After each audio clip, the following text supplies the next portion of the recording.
Chapter 4: The Story of Political Geography's Growth Over Time. Political geography has grown and changed like a living story, shaped by the ideas of brilliant minds through the ages.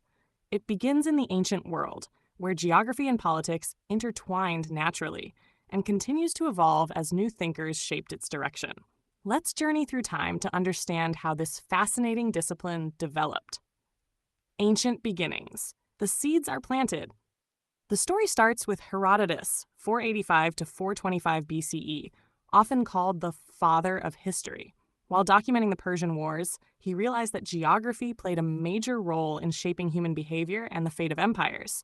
He noticed how rivers, mountains, and deserts could protect or isolate nations, shaping their politics and culture.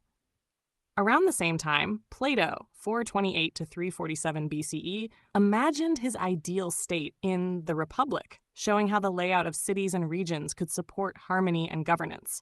His student Aristotle, 384-322 BCE, took these ideas further. Aristotle studied the size and structure of cities and countries, arguing that geography could decide whether a state thrives or collapses. For example, he believed a state's success depended on being neither too big nor too small and having access to natural resources. Later, during the Roman Empire, figures like Strabo and Julius Caesar kept the story alive. Strabo's maps and writings connected geography with governance, while Caesar's military conquests demonstrated how terrain shaped war strategies and the rise of empires. These ancient thinkers laid the foundation of political geography by recognizing how much geography mattered in power and politics. The Renaissance awakens new ideas. Fast forward to the Renaissance, where thinkers began asking new questions about how geography shapes politics. Jean Bodin, 1530 to 1596, and Charles Montesquieu, 1689 to 1755, took center stage during this period. Montesquieu introduced the climate theory, suggesting that different climates could influence the character of societies and their governments. For example, he believed that people in colder climates were more disciplined and hardworking, while those in warmer regions were more relaxed and laid back. While this idea was simplistic, it opened the door to connecting the environment with governance. As the Renaissance faded, political geography began to mature. In the 18th and 19th centuries, Karl Ritter and Friedrich Ratzel revolutionized the field. Ritter viewed culture as an organic part of geography, seeing how human societies grew and adapted based on their surroundings. Ratzel took this further with his organic state theory, comparing nations to living organisms that needed to expand their territory to survive. His ideas were controversial, inspiring both scientific curiosity and political agendas, particularly during the rise of imperialism. The modern era, political geography finds its voice. By the 20th century, political geography became a structured and systematic field.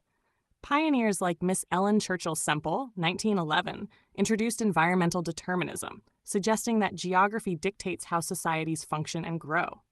Around this time, thinkers like Sir Halford Mackinder and Nicholas Spikeman introduced grand theories about global power. Mackinder's heartland theory argued that controlling Central Asia, the heart of the world, was key to global dominance. Spikeman's rimland theory countered this, emphasizing the importance of coastal regions and sea power. These ideas influenced geopolitics during the World Wars, as nations competed for strategic territories. The discipline continued evolving with the contributions of James Fairgrieve, S.W. Boggs, and S.B. Jones, who focused on political boundaries and functional regions. They asked questions like, why do borders matter? How do they influence trade, war, and migration?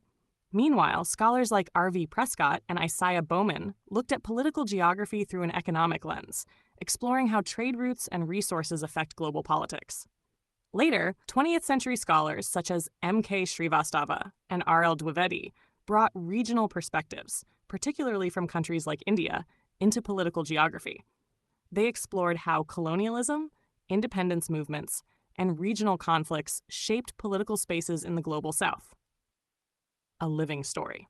From Herodotus's ancient observations to modern global perspectives, the story of political geography reflects humanity's ongoing effort to understand the relationship between space power, and people. Over time, political geography has grown into a tool that helps us navigate the complexities of our world, offering insights into the past, present, and future. This journey, shaped by thinkers across centuries, shows how geography and politics will always remain deeply intertwined.